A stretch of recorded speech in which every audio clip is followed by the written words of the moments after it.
Hello friends, welcome to Nithila's Lifestyle.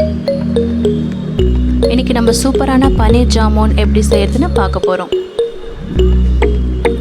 இதுக்கு நான் readymade paneer தான் எடுத்திருக்கேன்.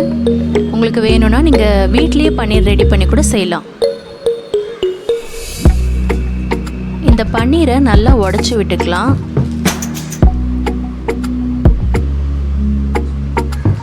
பெரிய பீசஸ்லாம் எதுவும் இல்லாத அளவுக்கு ரொம்ப சின்ன சின்னதாக நல்லா கையிலேயே உதுத்து விட்டுக்கோங்க.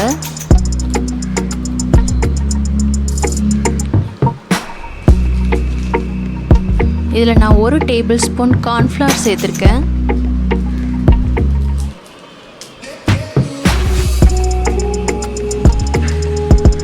கார்ன்ஃப்ளவர் சேர்த்துட்டு இதை நல்லா கையாலே நல்லா பிசைஞ்சுக்கோங்க. நம்ம எவ்வளோக்கு எவ்வளோ நல்லா பிசைகிறோமோ அந்த அளவுக்கு நல்லா பன்னீர் சாஃப்டாக ஆகும். இது ரெடிமேடாக வாங்கின பன்னீர்ன்றனால கொஞ்சம் நல்லாவே நம்ம ப்ரெஷர் கொடுத்து பிசையணும். எந்த அளவு பிசைகிறோமோ அந்தளவு ஜாமுன் சாஃப்டாக வரும். இதில் நான் இப்போ கொஞ்சம் ரோஸ் மில்க் எசன்ஸ் சேர்த்துக்கிறேன். உங்ககிட்ட பிங்க் கலரில் ஃபுட் கலர் இருந்தால் அது சேர்த்துக்கலாம். என்ன கலர் இருந்தாலும் சேர்த்துக்கலாம். ஆரஞ்சு கலர், எல்லோ கலர் எது வேணாலும் சேர்த்துக்கலாம்.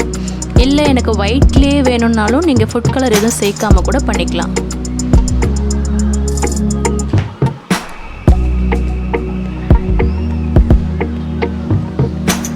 இது பிங்க் கலரில் பண்ணும்போது ரொம்ப பார்க்குறதுக்கு ரொம்பவே அட்ராக்டிவாக இருக்கும். அதனால தான் பிங்க் கலர் சேர்க்குறோம். இது நல்ல சாஃப்டான மாவை நல்லா பிசைஞ்சாச்சு. இதை நான் இப்போ புல்லட் ஷேப்பில் நான் உருட்டிக்கிறேன். உங்களுக்கு என்ன ஷேப் வேணும்னாலும் நீங்கள் கொடுத்துக்கலாம். நம்ம ஆஸ் யூஷுவல் குலாப் ஜாமுன்லாம் ரவுண்டாக பண்ணுவோம். இது கொஞ்சம் இந்த மாதிரி ஷேப்பில் பண்ணும்போது கொஞ்சம் வித்தியாசமாக இருக்கும். இப்போ நான் அந்த மாவு ஃபுல்லாக அந்த ஷேப்பில் உருட்டி வச்சிட்டேன். இப்போது சர்க்கரை பாகுக்காக 1 கப் சுகர் எடுத்திருக்கேன். இதில் 1/2 கப் தண்ணி ஊற்றிருக்கேன். சர்க்கரை பாகு நல்லா கொதித்து வந்தால் போதும்.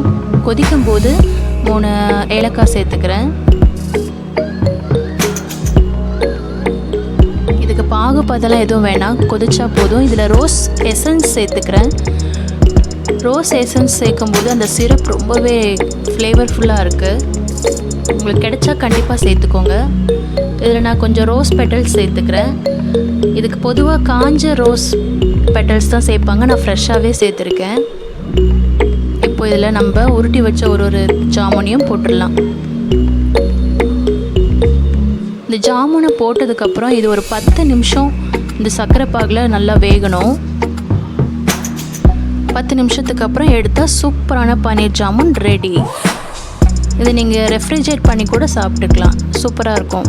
தேங்க்ஸ் ஃபார் வாட்சிங்.